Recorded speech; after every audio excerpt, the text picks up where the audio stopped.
నమస్తే, welcome to I news in Sonia. భారత విదేశాంగ మంత్రి ఎస్ జయశంకర్ ఇటీవలి మాస్కో పర్యటనలో భాగంగా రష్యా అధ్యక్షుడు వ్లాదిమిర్ పుతిన్ తో సమావేశమయ్యారు. ఈ సందర్భంగా వారిద్దరూ ఆత్మీయంగా హ్యాండ్ షేక్ చేసుకున్నారు. దీనికి సంబంధించిన దృశ్యాలు మరియు ఫోటోలు అంతర్జాతీయ దృష్టిని ఆకర్షించాయి. సాధారణంగా విదేశీ కుట్రల నేపథ్యంలో రసాయన దాడులు జరగవచ్చన్న అనుమానంతో పుతిన్ ఎవరితోనూ హ్యాండ్ షేక్ వరకు రానియరు, దూరం నుంచే పలకరిస్తారు. అలాంటిది మన దేశం పట్ల ఉన్న మిత్రత్వం నేపథ్యంలో మన విదేశాంగ మంత్రి జయశంకర్ ను సాదరంగా ఆహ్వానించి కరచాలనం చేశారు. ఇది చాలా మందిని ఆకర్షించింది.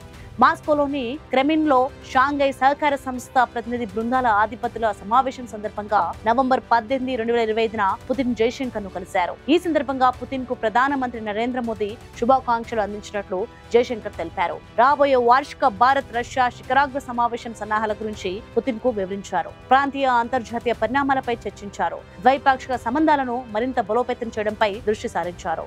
ఈ హ్యాండ్ షేక్ భారత్ రష్యా మధ్య ఉన్న బలమైన వ్యూహాత్మక భాగస్వామ్యాన్ని, స్నేహపూర్వక సంబంధాలను ప్రతిబింబిస్తుందని విశ్లేషకులు అభిప్రాయపడ్డారు. ఈ పర్యటనకు ముందు జయశంకర్ రష్యా విదేశాంగ మంత్రి సెర్గీ లావ్రోవ్ తో కూడా విస్తృత చర్చలు జరిపారు.